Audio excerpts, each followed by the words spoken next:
the game or take the lead. Oh well, the Clippers are back in action tonight. They take on Denver at Crypto. A win puts the Clippers back at 500. No debates, no speculation, just the info you need. That's your KBLA Sports Minute. I'm Ray Richardson. More news, opinions, and conversation when we come forward on KBLA Talk 1580. Environmental justice, pollution, and climate. In Los Angeles and across America, people of color are suffering and dying from disproportionate health impacts on a planet that has less than 10 years to prevent irreversible damage. Heat illnesses, respiratory illnesses, water-related illnesses, food system impacts, insect-related diseases, black maternal health, and mental health effects. As the impacts of climate change mount, millions of vulnerable people, our people, are going to bear the brunt of these extreme environmental events, which will likely lead to forced displacement, loss of cultural identity, and other related risks.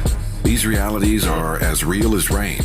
Stay tuned to KBLA Talk 1580 for more details about the most progressive multimedia and live events campaign any black media outlet has ever undertaken to combat the climate catastrophe.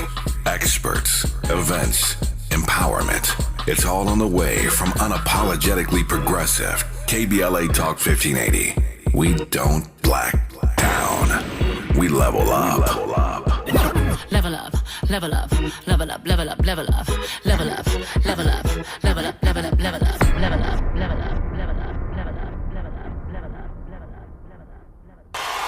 1, 2, 3, go! Ha ha!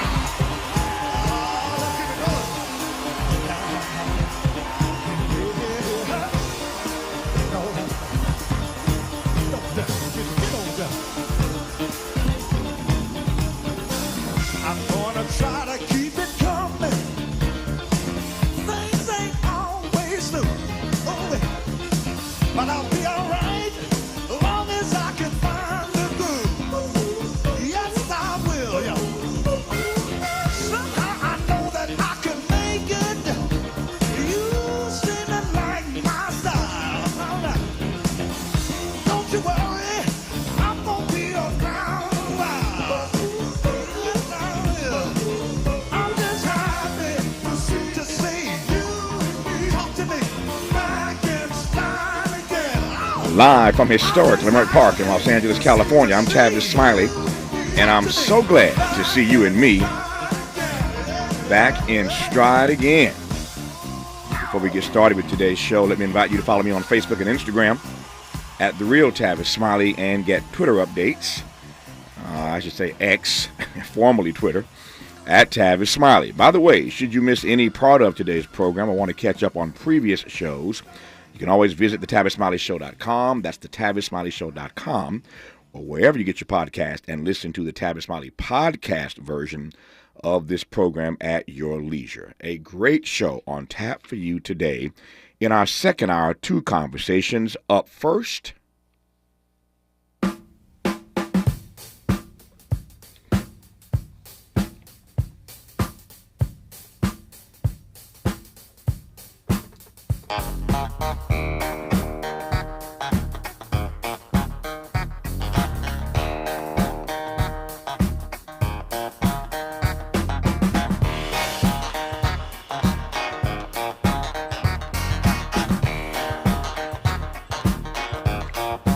Very superstitious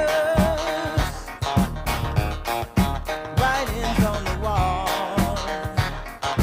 Sol and Genia Aponte are the creative couple who curated the art exhibit, Art Melanated Presents Our Celebration of Stevie Wonder. The art exhibit brings together artists whose work pays tribute to the legendary Stevie Wonder. The exhibit is presently here in Los Angeles, but about to start traveling across the country soon and coming to a city near you. Once again, the exhibit is called Art Melanated Presents Our Celebration of Stevie Wonder. I have seen the exhibit. It is phenomenal. Again, in LA today through the end of this month, I believe, through December 31. But then the exhibit tours the country, and you'll want to hear about and see this exhibit celebrating the iconic genius, Stevie Wonder. We'll talk to Soul and Genia Aponte on the top side of hour 2. On the B side of hour 2 today, the instant #1 New York Times bestselling book, Black Boy Joy, 17 stories celebrating black boyhood. We'll be joined by one of the contributors to that book. The book discusses what it means to engage and to feel the power of joy and the wonders of black boyhood. Again, 17 acclaimed black male authors are a part of this project, and I look forward to talking about Black Boy Joy on the B side of hour 2. In our third hour today, Jason Hehire, director of Murder in Boston, Roots, Rampage, and Reckoning. It is a 3-part documentary series which chronicles the complex history of race-based hostilities in one of America's most segregated cities. We'll talk about Boston and their race problem when we get to hour 3 today. In a moment, we'll commence today's show talking politics and social issues with the co-executive director of the historic Highlander Research and Education Center in Southeast Tennessee, Ashley Woodard Henderson. She is absolutely brilliant. You'll want to hear that in a moment. Before we get to Ashley, though, Norman Lear, the groundbreaking television writer and producer, died last evening at the age of 101.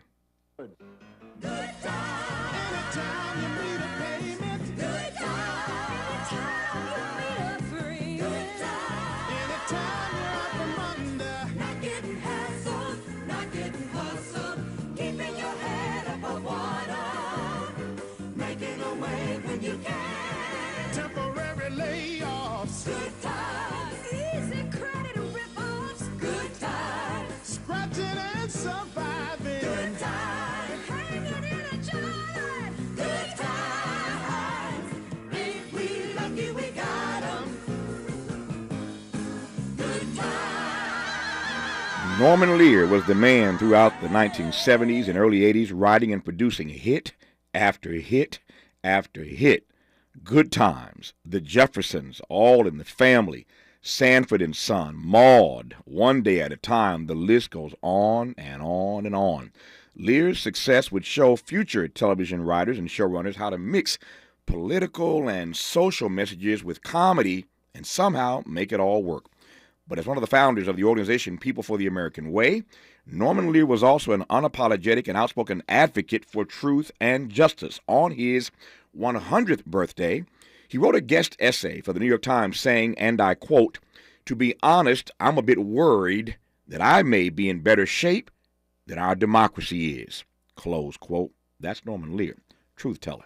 I am humbled and honored to say that Norman Lear was my friend. I'm not even sure how that happened, but having grown up watching his many hit shows, I could never have imagined that we'd ever be friends, let alone sit for so many public and private conversations. Tomorrow, a full-on tribute to Norman Lear, but when we come forward, I'll share a snippet of a conversation we had when he was 95 years young, after which we'll commence our conversation with the brilliant Ashley Woodard Henderson. You're listening to Tavis Smiley. From Leimert Park with love, this is Tavis Smiley.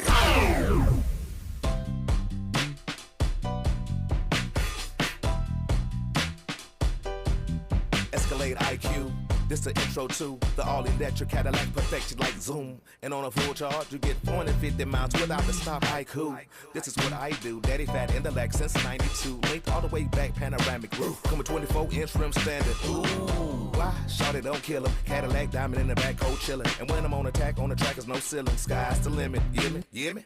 Straight drop, no parachutes. Lay lines like a longitude and latitude. Dearly, beloved, clearly, we're hustling. Bustin', truckin'. Cadillac, Cadillac, Cadillac. For more on the Escalade IQ, visit catblack.com. Available late 2024. GM estimate 450-mile range on a full charge based on development testing and/or analytical projection consistent with NCHA 1634 revision 2017 MCT. Range subject to change prior to production. Annual rates may vary based on service factors, including ambience temperature, terrain, battery age, and condition loading, and how you use and maintain your vehicle. Day 1, the hardest day. The day you hear, This is a type of blood cancer.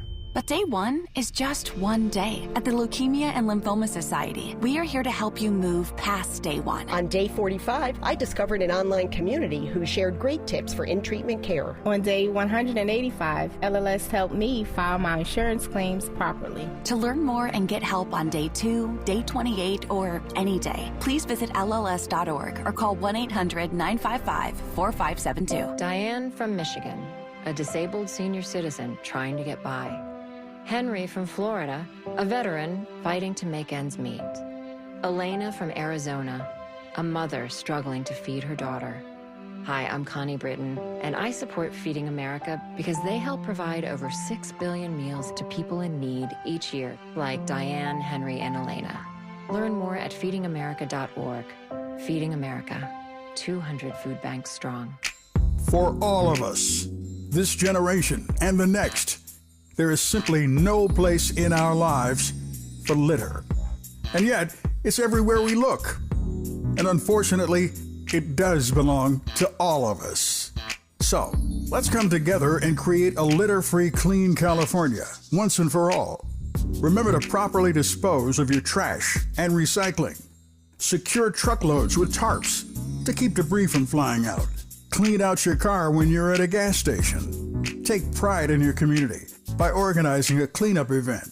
Or join a cleanup event near you.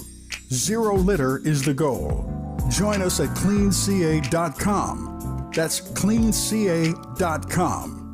Let's do it together. Brought to you by Caltrans. cleanca.com.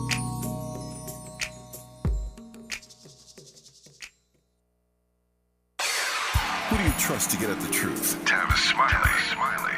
That's who. The conversation continues right now.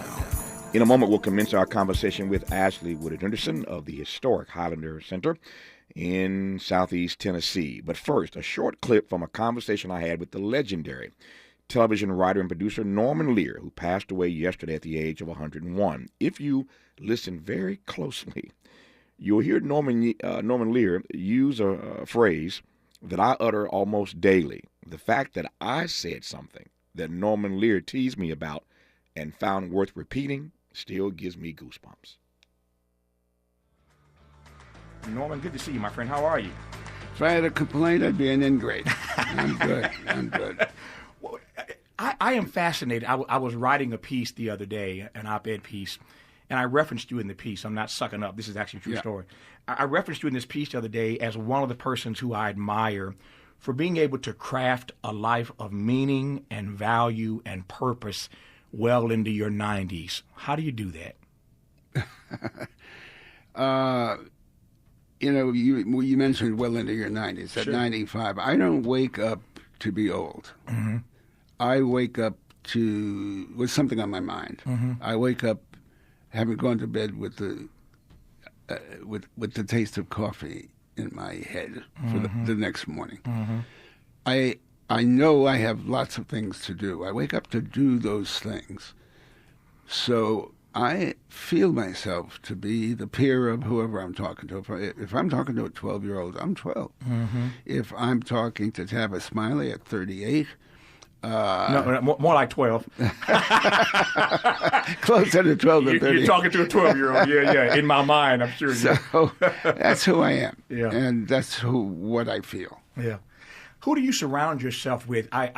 You and I are both friends of Quincy Jones and Q. Yes. One of the things that Q has said to me for years, and I've seen it in action as one of his friends, and he certainly has friends much younger than I, but Q surrounds himself with a lot of young people. He listens to all kind of music. There are always young folk at his house asking his advice and hanging out with him, but he surrounds himself with people who are young. Who do you surround yourself with?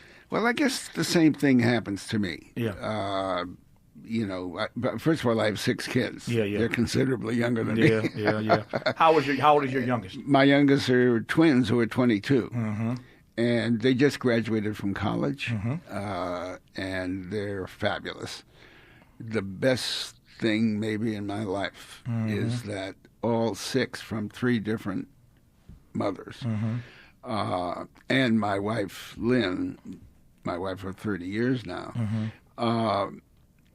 they can't wait to be together. We'll be together at Thanksgiving. We'll be together again at Christmas. We'll be together every chance we get, and everybody wants to be together. There is nothing going on in my life better than that. Yeah.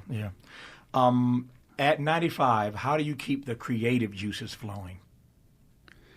I don't know that I keep them flowing. I guess interest, curiosity. Yeah. At 95, you're still curious about the world? Oh yeah. I'm amazed that at this age I can have insights that I could have had at 20, and they come to me later. Just about myself, let alone the rest of the world. Right. So, somebody once said, I've got to find out because I reference it often. I don't remember who said it. Each man is my superior, in that I may learn from him. I've never read or heard anything that I thought more worthy, rock solid than that. Norman Lear was my superior, and I learned a great deal from him. Tomorrow, our full-on tribute to Norman Lear, dead at the age of 101. We'll talk tomorrow with Norman Lear about his iconic career. So I look forward to tomorrow's show and bringing you some of the best of my dialogues over the years with Norman Lear, once again dead yesterday, in fact, at the age of 101. So make sure you tune in to our program tomorrow. Now, to an amazing show in front of us. We commence with Ashley Woodard Henderson, who is the co-executive director of the historic Highlander Research and Education Center in Tennessee. Ashley, it's been too long. Good to hear your voice once again. How are you today? It's always a good day to be talking to you, Uncle Tavis. Thanks for having me. It's my great delight to have you on the program. Let me commence as we always do. We've talked enough times publicly and privately over the years, but certainly in our public conversations, you know how I do this. I always start with the same question because I want people to know who don't know. And again, as the years go on and as new generations tune in to talk radio and programs like these, I want them to always be in step with us, lockstep with us. The Highlander Center is a very, very well-known, well-traveled, famous, iconic institution. It's got connections to Dr. King. I'll stop and let you take it from there. So for those who do not know about the legacy, the work, and witness of the Highlander Research and Education Center, let's do that first, and then we'll jump into some politics and other social issues I want to take your temperature on. Take it away, Ashley. Yeah, so the Highlander Center has been around for now 91 years, almost a whole century. And we're the movement school. We're where you come if you want to be a part of a catalytic grassroots organizing and movement building community.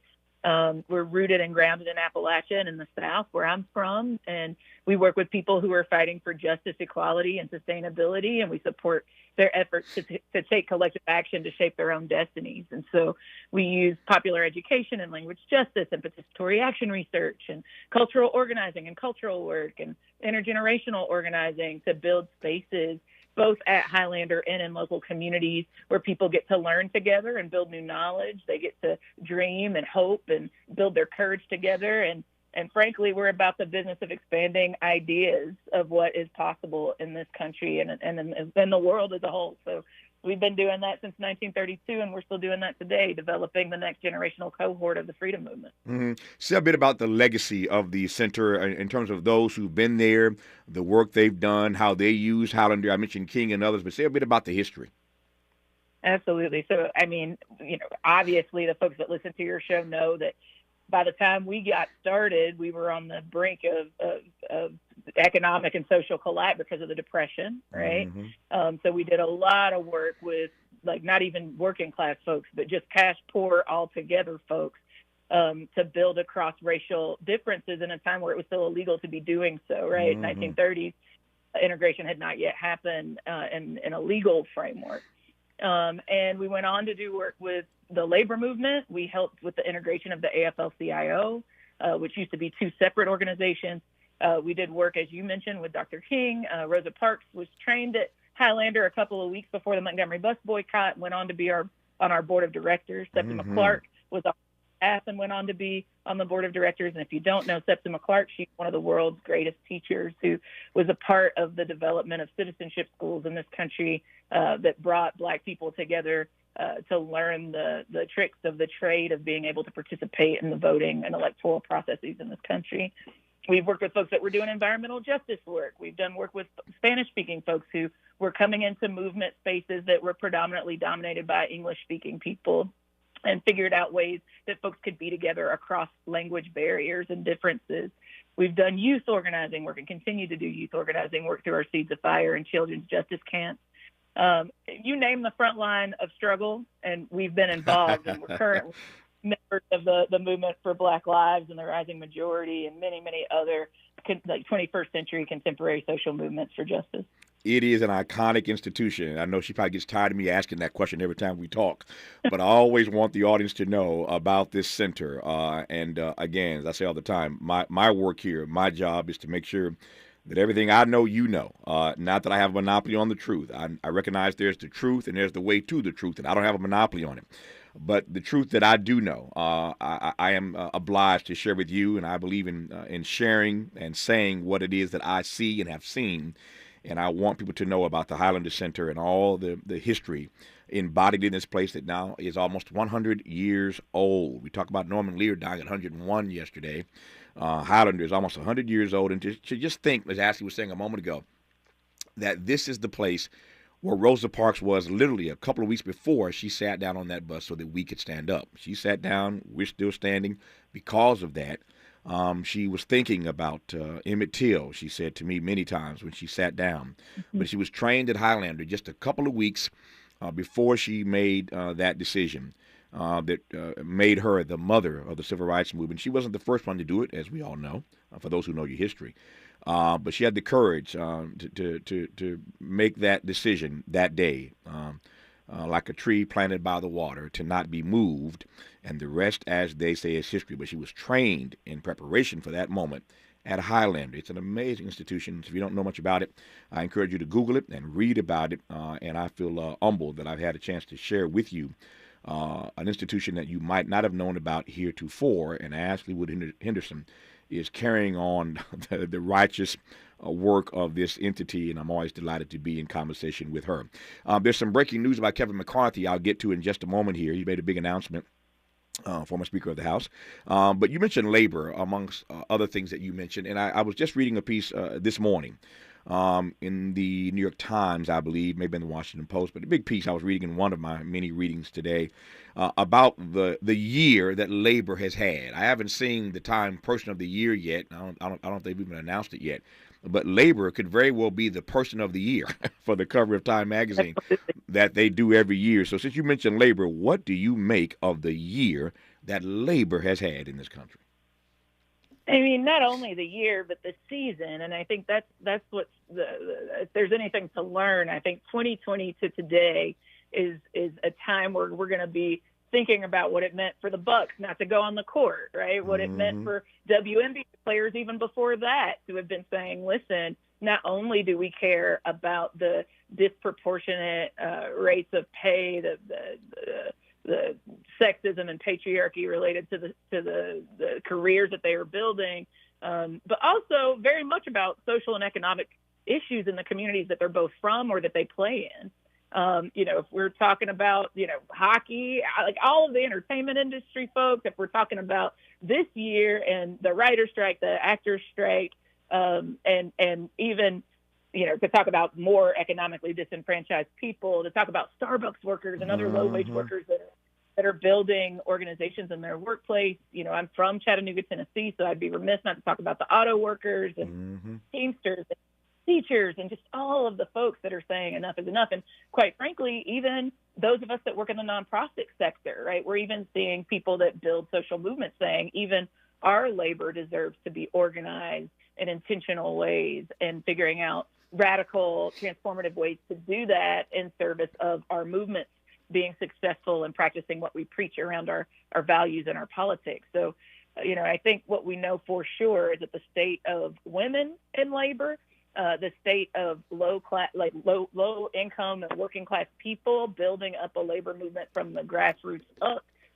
and folks in nationally visible entertainment industry related labor, whether they make a lot of money or not, right? Everybody in SAG-AFTRA is not a millionaire. In fact, many of them are not, right? They're folks There are actors who don't get paid a lot. They're background actors. They're folks that, make sure that there are mics and video cameras and all the things that allow us to enjoy the privileges of being able to benefit off of their labor. Are saying enough is enough about the concentration of wealth in the hands of a few at the expense of us selling our labor and our bodies and our time for the sake of these other people's profit. And so I think it's important for us to be able to see the sort of radical change that we want in this country. It's going to require us having a shift in our thinking about labor and what it looks like to build a country that prioritizes human development over profit. What it could look like to live in a country where we don't have to work at all is actually where I'm trying to get to, where we can actually just be developed and be good people and do things that are work but are our vocation, and not just folks making economic decisions to do whatever they've got to do to get to the next day to support themselves and their families. And so I feel proud of much of the work that has happened in the labor movement across sectors and across the country over the last 3 years. And I feel particularly proud to have been a part of the labor fights this year. Let me pivot, not even pivot, let me swing wide from where we are now, talking about the progressive nature of the labor movement to the other side of the political aisle, the Republicans, the GOP. Breaking news here, Kevin McCarthy announces that he will leave Congress at the end of the year, just about 2 months after being ousted as Speaker. He will exit the House 1 year early. Not so sure how much he's going to be missed, Ashley. But he's announced he's leaving, which is fascinating because when Nancy Pelosi said she would step down as Speaker, she did not leave. As a matter of fact, she ran for a re-election. So she did not leave. Steny Hoyer did not leave. James Clyburn has not left. But Kevin McCarthy says he's leaving and leaving a year early. Again, not sure how much he'll be missed. I've only got about 2 minutes for you to comment on this. We'll continue when we come forward. But what do you make, not even so much of this story that he's leaving, but what it says about the disarray that the GOP, is in or experiencing? I mean, I think, again, to the knowledge I have about your listeners, I don't think that you all will feel surprised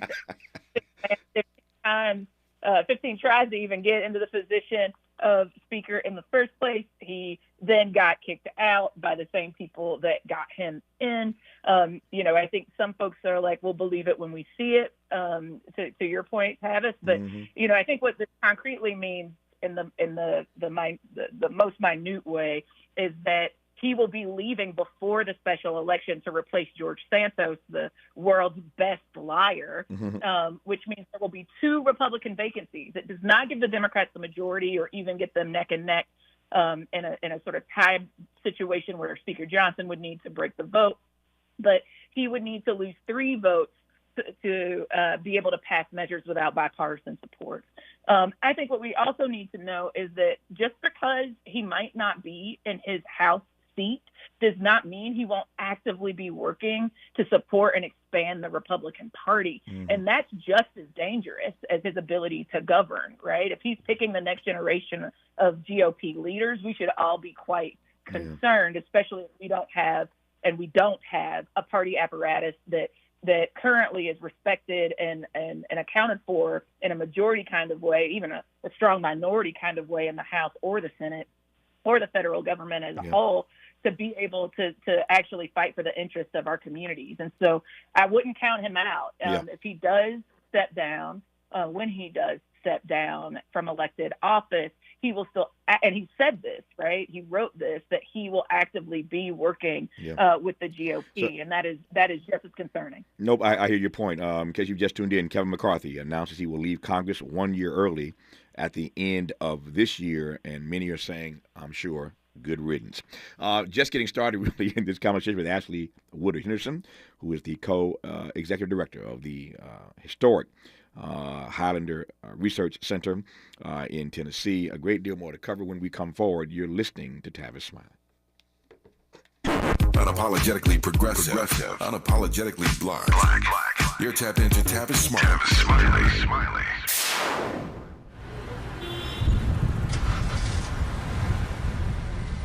What's up, party people? It's your favorite MC's favorite rapper, MC Light here. And we're celebrating 50 years of hip-hop, authentically powered by Cadillac.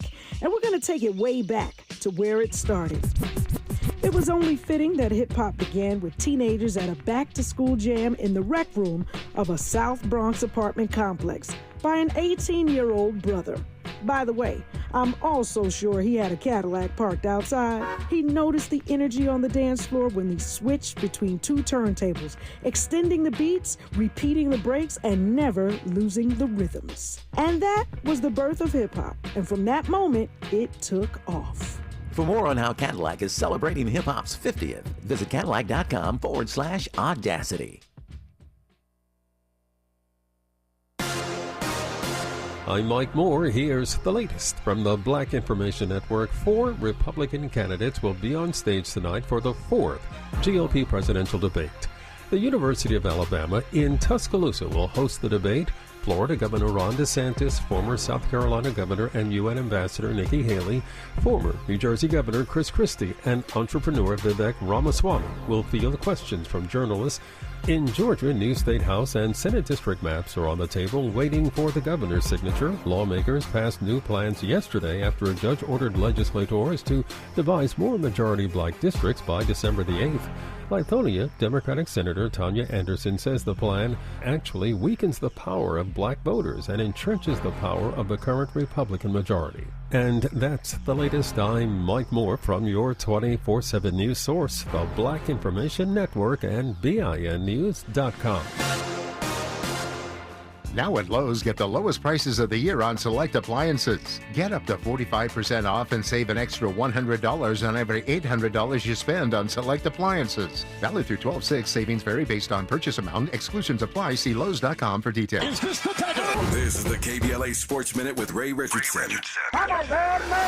The Lakers are going to Vegas this week. All expenses paid by the NBA. The Lakers beat Phoenix last night by 3. Exciting atmosphere at Crypto.com. The win sends the Lakers to Vegas for the semifinals in the NBA's in-season tournament. They'll play New Orleans Thursday night. Milwaukee and Indiana meet up in the first game. LeBron scored 15 of his 31 points in the fourth quarter. Austin Reeves had 20 off the bench, including a clutch three-pointer with 15 seconds left. The Lakers got a huge break with 7 seconds left when the refs gave them a timeout after Reeves lost the ball. The Suns came up with the loose ball near their basket and would have had a chance to tie the game or take the lead. Oh well, the Clippers are back in action tonight. They take on Denver at Crypto. A win puts the Clippers back at 500. No debates, no speculation, just the info you need. That's your KBLA Sports Minute. I'm Ray Richardson. More news, opinions, and conversation when we come forward on KBLA Talk 1580. We've got a lot to talk about. Are you interested in catching up on all the latest entertainment news, trending topics, and exciting interviews? I got you. Tune in to The Raw Report with Robin Ayers, Monday through Friday, 6 to 7 p.m. I'm your host, Robin Ayers. Join me every weekday with some of the best entertainment contributors in the business as we break down what's going on, who's got next, and what not to miss. Only on The Raw Report with Robin Ayers. Unapologetically progressive. KBLA Talk 1580. We've got your black. Looking for a better way to get around LA? SoCal 511 gives you real-time traffic alerts to help you find faster ways to get around LA County. It's totally free and helps motorists easily find fast track and roadside assistance services. Visit go511.com or dial 511 on your phone. Substance use disorder and addiction is so isolating. And so, as a black woman in recovery, hope must be loud. It grows louder when you ask for help and you're vulnerable. It is the thread that lets you know that no matter what happens, you will be okay. When we learn the power of hope, recovery is possible. Find out how at startwithhope.com. Brought to you by the National Council for Mental Wellbeing, Shatterproof, and the Ad Council. I'm Scarlett Johansson. My family relied on public assistance to help provide meals for us. These meals fueled my involvement in theater and the arts as a child, which fostered my love for acting.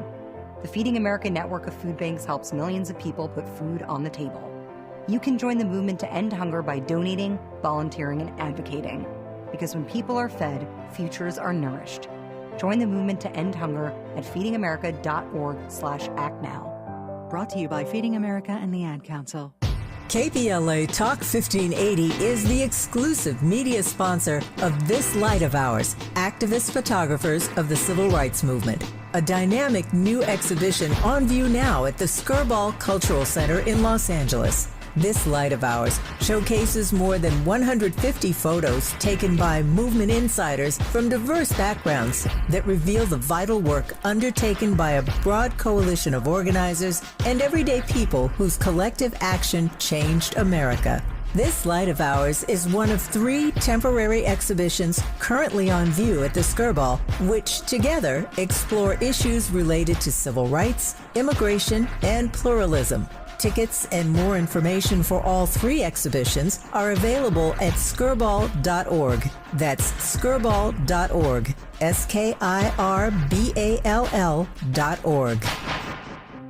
I learned patience from my adoptive dad. All he had to say was, "Hey, you got this. Just breathe." Hey, we're pretty good. Yeah. Might have to start a band. I got it. Learn about adopting a teen from foster care. You can't imagine the reward. Visit adoptuskids.org to find out more. This message is brought to you by Adopt US Kids, the U.S. Department of Health and Human Services, and the Ad Council. Smart talk for curious people just like you. You're listening to Tavis Smiley. Tavis Smiley and Ashley Woodard Henderson, who is the co-executive director of the historic Highlander Center in Tennessee. Delighted to have her on today's program to commence us in this first hour. There are a couple of things, Ashley, you said moments ago that I want to give you a chance to sort of unpack for me because they hit me, and I'm sure the audience might have been similarly impacted. The first thing is your suggestion, your quote about dreaming, hoping, and building courage together. I heard that line, that we dream, we hope, and we build courage together. In a moment like this, in late modernity, politically I'm talking now, socially, culturally, economically in this country, how do we dream, hope, and build courage together? Beautiful phrase, building courage together. I mean, if there was ever a time where our literal lives depended on doing that, it's right now, right? We are facing down the consolidation of resources and energy and movement towards an actual fascist America. And that is terrifying, but also not a foregone conclusion. Mm-hmm. And I think it's going to require us to stretch what our expectations for what is possible in this country could be, and to do so relatively quickly, right? And I think we've been bending time since the uprisings in 2020 to help people see that there is a world where they could be safe beyond the carceral state, policing and incarcerating massive amounts of Black people, amongst others, where we could actually see a true representative democracy where there's respect for human rights, and that we have everybody has fundamental freedoms, where we have free and fair elections, where there's a pluralist system of political parties and organizations that actually represent our needs, desires, our wants, that there's an actual separation of powers, that there's independence of the branches of government, right? That there's freedom of expression and of the press. Thank you, Tavis, for continuing to fight to make that true. And constitutional subordination of all the state institutions to the legally constituted civilian authority, right? Mm-hmm. That the highest decision-making members of our states should be us, right? And I think what we've seen is the consolidation of MAGA forces in a united front with other conservatives who desire a world where white nationalism, Christian nationalism, patriarchy and ableism, homophobia and transphobia, ableism and other forms of systemic oppression actually rule the day for the sake of them being able to consolidate their wealth and power. What we also know is objectively true is that there's a pro-democracy united front that is all of the rest of us, and we actually are the majority.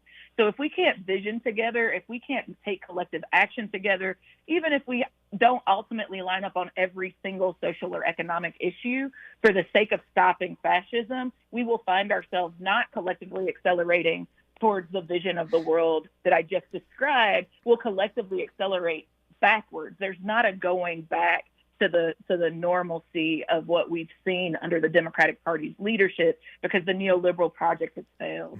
And so we're either going to collectively accelerate forward or we're going to go backward. And I think what we're seeing is the GOP, particularly the MAGA forces inside of the Republican Party, do everything in their power to be ungovernable in a way that breaks governance, so that we collectively accelerate backwards, and we have to fight that. I always love the frame that Ashley puts us in. She's so brilliant. As I said earlier, when she was talking moments ago, my mind went to that Bible verse that says, "Come now, let us reason together. Come now, let us reason together." But you heard Ashley say, "Come now, let us vision together." She knows how to turn a phrase. Come now, let us vision together. And I love that. Ashley, you mentioned fascism, and I happen to know, because I've been following you, as I always do, that you are moderating another one of these sessions tomorrow in your Fascism 101 series. This would be session 6. I love that you've taken this on as a task, assigned yourself to do this work, this righteous work. Tell me about this Fascism 101 series and the session that you're moderating tomorrow. Absolutely. I mean, this really came about in part because I was obsessed about what I was seeing, right? I was seeing all of the plays and the playbook of fascism start to come into fruition, right? In a scaled way that was having national implications. What's real is Black people have been living under the thumb of fascists for a very long time. We've been implicated, particularly as Black Southerners, by the continued threat of the consolidation of fascist movements into state and municipal governance. But what we're now seeing is that become a reality on the national front, right? Folks like Marjorie Taylor Greene, who's an absolute fascist, Haley and Ron DeSantis, who are absolutely fascist, who don't necessarily govern on the federal level yet in any powerful way, but are vying to. And if they do, we also have seen that the Heritage Foundation and a lot of other conservative organizations in relationship with them have built Project 2025, which is an almost 1,000-word document that they are now calling their war plan, which essentially is a plan to absolve all of the administrative mechanisms of the executive branch and the federal government, and to take all of those powers of like the EPA and the Department of Education and the Department of Homeland Security and the Department of Justice, absolve all of them and put all of their powers underneath the president, which absolutely takes us to a fascist government, right? An authoritarian government. And that would happen in the first 180 days of a GOP presidency in 2025, should any of their candidates become the nominee and then the president. And that's terrifying. So I was obsessed. I was losing sleep over it. I ended up in a conversation with folks like Linda Burnham and Jarrett Dixon, and I sent them an email and said, "Hey, y'all, like, can we do some political education about fascism? Because frankly, the vast majority of us don't really know what it is, right? We don't know how to know what's happening." And there were great debates inside of movement about whether or not this country was or had been fascist, when actually what we need to be talking about is how we stop a fascist movement, whether they currently have power now or not, right? And so we've had several webinars in the series already. We had one on the definition of fascism. We had one about the money, like what's the economics of fascism, who is financially benefiting off of this movement, who is funding this movement. We've had conversations about how that impacts gender and sexuality. We've had conversations about how that impacts faith and people's faith practices and the co-optation of faith by fascists. We just had a webinar last month about the global face of fascism, and had comrades from Palestine and comrades from India and comrades from Bangladesh and experts on multiple different forms of global fascism talking about why that matters and how the U.S. is working actively to support fascist movements in other countries. And then tomorrow night, we're going to have a conversation about the local face, the domestic face of fascism. It'll be tomorrow from 4 to 5 Pacific time, 6 to 7:30 Central time, and 7 to 8:30 Eastern time. Folks from Political Research Associates will be there, folks from United Vision of Idaho, who is an incredible group of folks that have been texting Trump voters and without agitation, asking them why they support a fascist, where does it hurt, and then using that data to peel them away from the right wing. We'll also have Ashley Green from the incredible organization Dream Defenders talking about the fascist state of Florida and the ways that they've been fighting against the criminalization of dissent and supporting formerly and currently incarcerated people's vote and building a youth movement nationally to fight back against fascist and authoritarian threats. Yeah. And I'll be moderating and talking about why that matters to Southern folks and why what happens to the South happens to the country. And I'd be remiss if I didn't ask right quick before I move forward, how folk link up to that conversation. Absolutely. You can go to bit.ly, so bit.ly/fascism101reg. So it's bit.ly/fascism, FASCISM101reg. We'll give you that information again. She mentioned it twice already, but before I lose her at the top of the hour, we'll give that information to you again. It's an amazing series, and I love how she started with a fundamental definition of what fascism is, and they've been building on it in this Fascism 101 series. Tomorrow is session 6. When we come forward with Ashley Woodard Henderson, I told you she was brilliant. I told you that. And that's why she's the co-director, exec director of the Highlander Center. If it was good enough for Dr. King and Rosa Parks and others, and September Clark, and Ashley is carrying on that tradition, then you know she's got to be a serious sister. Indeed, she is. She mentioned Nikki Haley and Ron DeSantis. They've got that debate tonight. Thankfully, the only good thing about it, at least to my mind, thankfully, is that the numbers are shrinking. So I think there are just 4 left. There are still 4 standing, all running for second place. But that debate is tonight. Donald Trump had his own town hall last night on Fox News. We'll get Ashley's read on that in particular. And then she made this comment earlier about perhaps one day living in a democracy. I called it an experiment in democracy. We ain't quite there yet, where we don't have to work at all. What did she mean by that? More to probe and to interrogate when we come forward on Tavis Smiley with Ashley Woodard Henderson. This is getting good. Yeah, man. Tavis Smiley continues when we come forward. What is dedication? My biggest fear in the middle of my addiction was that my kids wouldn't have a father. And I started thinking, you know what? This isn't my story. I definitely had to become a better man to be a better father. It's important to me that my kids are empowered and truly believe that if they can think it, they can do it. That's dedication. Visit fatherhood.gov to hear more. Brought to you by the U.S. Department of Health and Human Services and the Ad Council. Joey from Vermont, a farmer trying to get through the winter. Adriana from South Carolina, a single mother living paycheck to paycheck. Liam from Ohio, an injured father struggling to provide for his family. Hi, I'm Shanola Hampton, and I support the Feeding America network of food banks because they help provide over 6 billion meals to people in need each year. Learn more at feedingamerica.org. Today, young adults face big questions about their future. How will you make your mark? Do you want to be part of something bigger than yourself? Are you ready to learn new skills and make new friendships? Perhaps you have a dream that you're ready to make real. So, how will you make a mark with your future? As you embark on a journey toward finding these answers, the military can serve as a resource for providing help, information, and opportunities. A public service message from the Department of Defense. To learn more, visit today'smilitary.com. Now. We tend not to think about now. We dream about tomorrow, relive yesterday. But right now in front of us is victory over cancer. Right now, cancer research funded by the V Foundation is leading to better treatments and saving lives. Victory over cancer is there for the taking by you, because today's cancer research is tomorrow's victory. Learn more at v.org. Don't give up. Don't ever give up. There are 1,000 ways to say it. Nope. Knock it off. Shut it down. Dream on. No dice.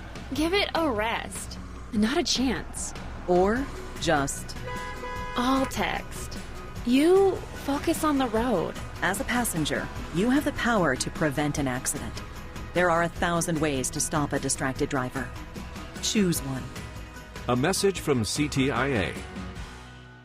Celebrate Southern California's health equity heroes at California Black Health Network's 40th anniversary event at Hotel Indigo's 18 Social, Thursday, December 7th, 6 to 9 p.m. Join us as we celebrate 40 years of advancing health equity for Black Californians and honor local organizations like Black Women for Wellness, the California Black Women's Health Project, Riverside County PEI, and the African American Infant and Maternal Mortality Project, December 7th. Buy your tickets now at cablackhealthnetwork.org.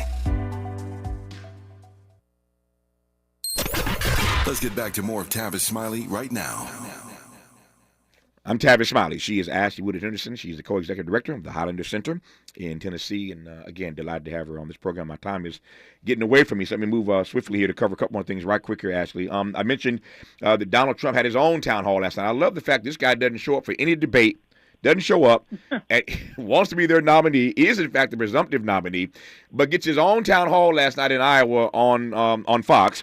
And then tonight, those running for second place are on stage for this next GOP debate. You mentioned Nikki Haley, Ron DeSantis. It appears to me that Haley is starting to gain some traction as the person running again for second place. What's your read on this GOP, nonsense? Yeah, I mean, talk about a mess. For folks that didn't see the town hall last night, Trump was as nutty as he's always been, and getting worse by the second. He said that Biden won't be the nominee. He's, basically admitted that he's going to be a dictator from day one of his presidency. He spent most of his time, in my opinion, responding to Joe Biden's platform and being dismissive of Nikki Haley, saying really outlandish things about like the Democrats funding her campaign and contributing to Ron DeSantis' campaign, and made the assessment that he's going to win Iowa. So he's not speaking from a place of fact. It's not even worth wasting your time trying to tell you what happened. What I think we're watching, the only reason to pay attention is to know what the enemy is doing, right? Right. And then in terms of tonight's debate, I mean, I think, as you said, the field is getting smaller with the North Dakota governor dropping out and Tim Scott from South Carolina dropping out.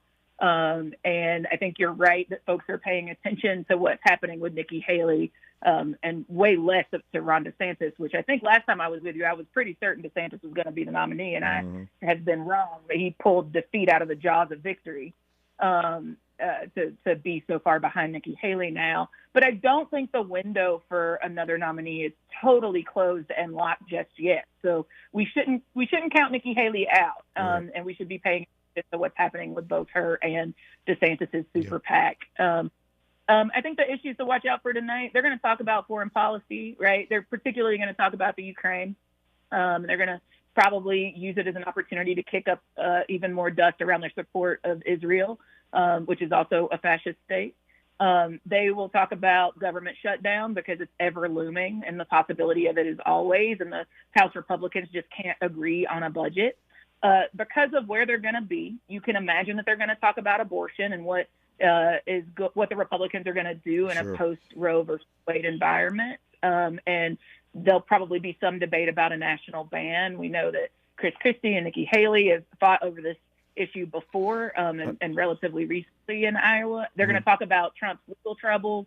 That's what you're going to hear about tonight. Yeah. And I think they're just continuing to counter-program us, and we need to be doing better about not just speaking at our people about what is right, but actually getting to the heart about what our people care about, which is kitchen table issues, and making sure that the Democrats don't sell us out. No, I think you're right. The Democrats don't sell us out. That's the key phrase, and you're right about the fact that they continue to counter program. I digress on that for now. Our remaining moments with Ashley Woodard Henderson when we come forward on Tavis Smiley. More of Tavis Smiley when we come forward. If you're like me, 60 and retired, making ends meet, especially here at the supermarket and drugstore, is tough. I'm so blessed to have found benefitscheckup.org. It's a free and confidential website from the National Council on Aging that connected me to $1,200 a year in programs that help pay for food, medicine, utilities, and more. Maybe it can help you. benefitscheckup.org. My daughter was diagnosed with a rare malignant rhabdoid tumor on the spine. They sent her straight to St. Jude. My hope was gone. But when you get there, everyone's like, hey, we're not going to give up. And when you see other people not giving up on your child, that makes all the difference in the world. When I found out I didn't have to pay, I was just grateful. They saved my baby's life. Finding cures, saving children. Learn more at stjude.org. Some people won't give you the real talk on drugs, but it's time we know the facts. Fentanyl is killing people. It's a powerful opioid, often made illegally and commonly mixed with illicit drugs. It can even be pressed into counterfeit pills that resemble prescription medications. Just 2 milligrams, about the size of a few grains of sand, could potentially be lethal. This isn't an ad to scare you, but it is an ad to make you think twice. Get the facts. Go to realdealonfentanyl.com. This message is brought to you by the Ad Council. No young person should ever have to worry about having a safe place to sleep at night, or whether anyone cares about them. But the reality is, 1 in 10 young adults will experience a form of homelessness this year. For over 50 years, Covenant House has been helping youth in crisis and giving them the support and tools they need to succeed in life. To learn more, go to covenanthouse.org today. Thank you for caring. They are our love bugs and companions. They are our pets, our family, and they make life better. When we face unexpected challenges, so do our pets. That's why we're on a mission to support people and their pets. Whether donating a bag of kibble, sharing an Instagram post of a lost cat, or welcoming a foster pet into your home, every bit of kindness counts. Visit petsandpeopletogether.org to learn how to be a helper in your community. Brought to you by Maddie's Fund, the Humane Society of the United States, and the Ad Council. Every child deserves the best teachers, facilities, and academic programs to set them up for success. At Milton Hershey School in Hershey, Pennsylvania, we make that a reality for children from qualifying families who are looking for greater opportunities. Milton Hershey School enrolls students from pre-K through 12th grade from across the United States to live and learn on a beautiful state-of-the-art campus with all costs covered. Are you looking to set your child up for success or know a child who could benefit from Milton Hershey School? Learn more at mhskids.org/admissions. He's rooting for everybody black. Everybody black. More of Tavis Smiley coming your way right now. More of Ashley Wood Henderson coming your way right now. Ashley, I got less than 3 minutes here. Let me do this right quick. I want to close by you allowing you to give the audience that address again for that Fascism 101 series, tomorrow, session 6. But let me ask you right quick, again, with less than 3 minutes here. When you mention that the goal should be to live in a democracy where we might not even have to work at all, but be connected to our vocation, our avocation, our calling, our purpose in the world. What do you mean by that right quick? Yeah, I mean, we live in a country where we have been told and taught that the way that we get to lead a better life and have better and greater well-being for all people is through economic growth, right? The more money you get, the better your life is. But, you know, what we learned in hip-hop was more money, more problems, and I think this country is literally dealing with that. So human development focuses on improving the lives of our people rather than assuming that economic growth alone will lead to them automatically being better people and having better lives. Income growth is a means to development rather than an end in and of itself, right? So what does it look like to build a country that is giving people more freedom to live the lives that they value? What does it look like to fundamentally give people more choice by providing people with opportunities and not just insisting that they make use of them, because that doesn't guarantee happiness, right? The process of development should at least create an environment for people collectively and individually to develop their full potential and have a reasonable chance of leading productive and creative lives that they value. So I think that we could inevitably live in that world if we actually prioritized and said we wanted to. We could do an hour just on that. As a matter of fact, the next time you come on, let's just delve into that notion. The next time you're back on this program, just spend an hour just on that in that frame, if I can put it that way. All right. So one last time, 30 seconds. Give us that address again tomorrow. This is for the Fascism 101 series class session 6. This is amazing, empowering stuff. Give me the address. Come and hang out with us. It's going to be 4 to 5 p.m. PT, 6 to 7:30 CT, 7 to 8:30 ET. So 4 to 5:30 PT. And you can find us at bit.ly/FASCISM101REG. So bit.ly/fascism101reg. Ashley, I say this to you all the time, but you are, as the old gospel song says, holding up the bloodstained banner. You are in that tradition of Rosa Parks and Septima Clark and Dr. King and all those who came through Highlander Center, continuing to make this institution iconic beyond measure in terms of what it means to train our people to do the work and witness that needs to be done to redeem the soul of this nation. I love you. Ain't nothing you can do about it. I appreciate you, and happy holidays. Love you, Tavis. Stay strong. Hour 2 of Tavis Smiley, a tribute to Stevie Wonder. When we come forward, stay with us. KBLA 1580 Santa Monica. I'm Mike Moore. Here's the latest from the Black Information Network. 4 Republican candidates, Florida Governor Ron DeSantis,